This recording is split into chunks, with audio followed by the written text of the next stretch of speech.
Hello students, I am Krishna Kanjani from LG Institute of Engineering and Technology. Welcome to the online lecture series on kinematics and theory of machine.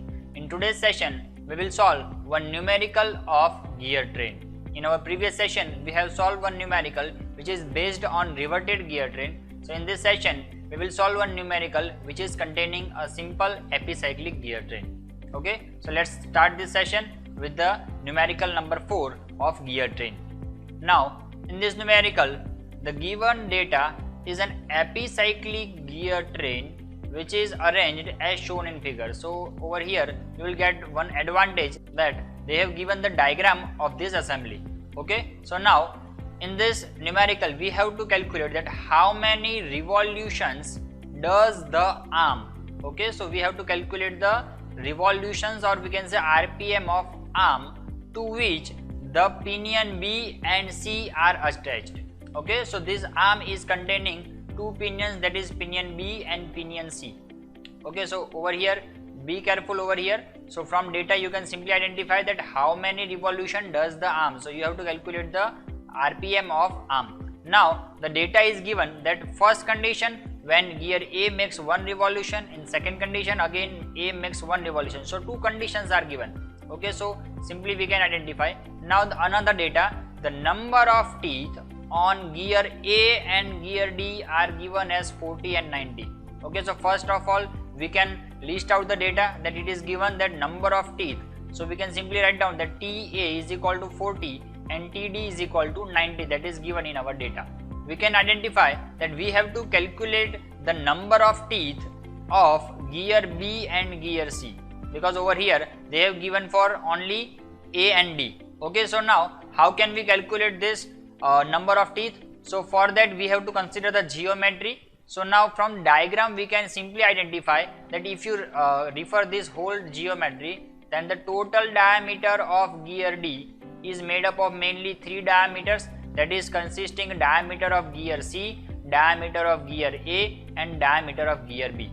Okay, so we can simply write down the diameter of A plus B plus C is equal to diameter of gear D. Now another data they have given that if you refer the geometry, then gear B and gear C, they both will be having the same diameter, because then and then they will be able to rotate around this gear A. Okay, so we can simply write down the diameter of B is equal to diameter of C. So your final equation will become diameter of A plus 2 times diameter of B is equal to diameter of gear D. Now we have a simple idea that the teeth circle diameter is always proportional to the number of teeth of that gear. So we can write down over here that teeth of gear A is equal to 2 times teeth of gear B is equal to teeth of gear D. Okay, so now we have the number of teeth of gear A and gear D, so we can put that value and we will simply identify that the number of teeth on gear B is equal to 25. Now similarly the number of teeth of gear C will be also similar, because we have simple idea that diameter of B is equal to diameter of C. So we can simply write down that number of teeth on gear C is again 25. Okay, so now we can sort out this data, and to solve this numerical, first of all we have to use the tabular method which is used for solving epicyclic gear train. So let's draw the table for epicyclic gear train. Okay, so for that we have to consider this data. Now the table of epicyclic gear train consists mainly two columns. First column that is known as a condition of motion, and second column which is known as a revolution of each and every element. Okay, so now we have to make the list of components. So over here we can refer that for epicyclic we will always consider arm as your first component. So your first component, that is your arm. Now this arm is connected with your central gear, that is gear A. So your next component, that is gear A. Now this gear A is connected with gear B and gear C. Now the speed of gear B and gear C both will be same, because over here you can simply identify that diameter of B and C is same, and similarly the number of teeth of gear B and gear C is same. Okay, so we have to consider that gear B and C as a single unit. Now the fourth component, that is this gear B and C, are connected with the ring gear, that is gear D. Okay, so your fourth component is your gear D. Now the first condition, which is let's consider the arm is fixed. Now each and every numerical we will always consider the arm as fixed in initial condition. So let's consider that gear A, which is your first element, is given as -1 revolution, or we can simply consider that we are giving 1 revolution in clockwise direction. So now the clockwise revolution is considered as a minus symbol, so that's why we have to consider over here that -1 rotation is given to your gear A. So over here in this table, first of all you will put 0 for the arm, then -1 for the gear A. Now this gear A is meshing with gear B. Okay, so you can consider this one as a simple gear train. Okay, so let's consider that speed of gear B upon speed of gear A, which is equal to number of teeth on gear A upon number of teeth on gear B. Okay, now simple relation, that speed is always inversely proportional to the number of teeth. Okay, so over here you will be able to get that this speed of gear B is equal to TA upon TB. Now the direction of rotation, so over here as we are able to identify that your gear A is rotating in clockwise direction, so your gear B will be rotating in anti-clockwise direction, and for anti-clockwise rotation we have to consider plus symbol over here, so that's why your plus TA by TB, that is the equation of speed of gear B. Now similar type of equation can also be written for gear C. Okay, let's consider A and C that are directly in contact. So in that case you can write down that speed of gear C upon speed of gear A is equal to teeth of gear A upon teeth of gear C. Now we have simple idea that teeth of B and C both are same. Okay, so over here you can write down the same equation as TA by TC also. Okay, you can write down any of these two equations. Okay, now next component. So next component, that is your gear D. Now let's consider that gear D is meshing with gear B. Okay, let's clear this screen first. Okay, so over here we have to consider this gear D. So now this D gear is meshing with gear B. Okay, over here if you consider the cycle in such a way that A is transmitting power to gear B and B is transmitting power to gear D.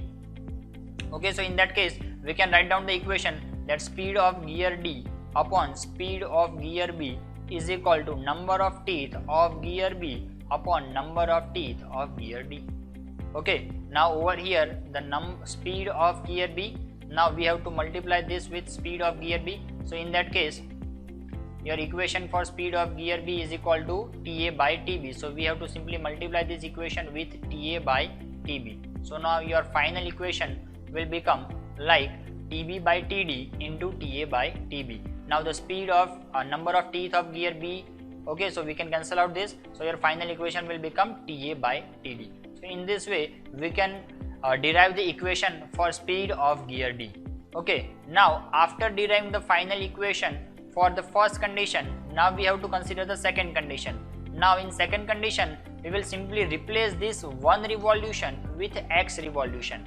Okay, so the next condition will be your arm is fixed again and gear A is given -X revolution. So in that case your gear A will be rotating with X, so you have to simply multiply this X term on both the columns. Okay, so you will get the final equation for the speed of each and every element when gear A is given -X revolution and your arm is fixed. Now the third condition where we are adding -Y revolution to each and every element, in which we are simply adding -Y RPM to each and every element of this assembly. So over there you will get the final equation for total motion, which is a simple addition of rho 2 plus rho 3.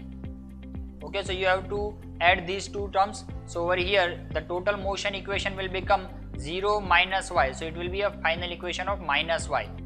Over here -x minus y, so your final equation will become -x minus y. Similarly you can add the row 2 and row 3 for the third and fourth column also. Okay, so from this method we are able to get the total motion, that is your row number 4, which is very important in case of epicyclic gear train. Okay, so now we will use this fourth row for our total motion equation and we will solve this numerical. Okay, so let's sort out this data, make a list of total motion of all the components, and over here we have to consider the first condition. Now in first equation what we have to calculate, how many revolution does the arm, it means we have to calculate the speed of arm. So over here we can consider that speed of arm is equal to y. So simply we have to calculate the variable y over here. Now to get the value of y, we have to use these equations. So now the condition is given in such a way that A makes one revolution in clockwise direction. So your first condition, that gear A, NA, is making plus one revolution in clockwise direction. Okay. Now second one, gear D makes half revolution in anti-clockwise direction. Okay, let's consider the first condition.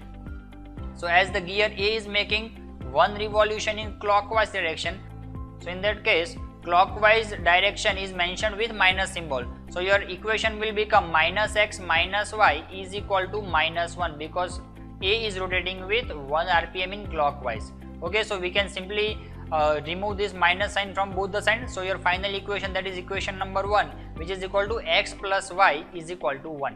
Now the second condition. Now the second condition, that gear D makes half revolution in anti-clockwise direction. Okay, so what we can say over here?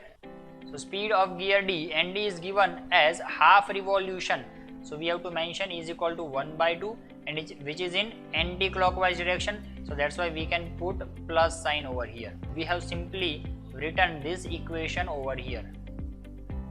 Okay, now to simplify this equation, we have to put the value of number of teeth of A and D that we have been given in our data. So by putting this value, we will get the equation in terms of x and y. Okay, let's simplify this equation. So your final equation will become x minus 2.25y is equal to 1.125. Okay, now this is your equation number 2.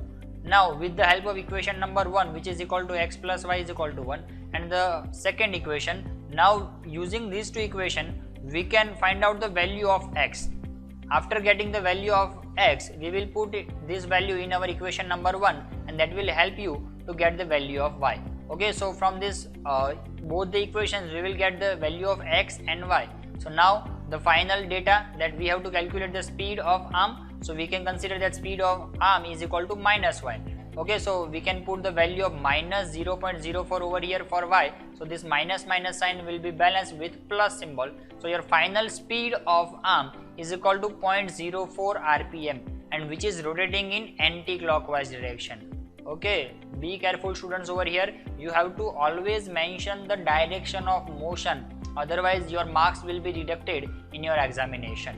Okay, so by simply solving these two equations, that is two condition which is given in your first data, you can solve the value of x and y, and that will help you to get the speed of any of the component of this assembly. Okay, now let's consider the second half. Okay, the second data, they have asked that how many revolution does the arm. So again you have to calculate the speed of arm. Okay, so again you have to calculate the value of y. But now what is the change in condition? Now your A is making one revolution. So again your gear A is equal to 1, that is speed of gear A is given as 1, but the gear D is stationary. Okay, so be careful over here. So speed of gear D is stationary, it means it is fixed. So that's why we have to put 0 over there.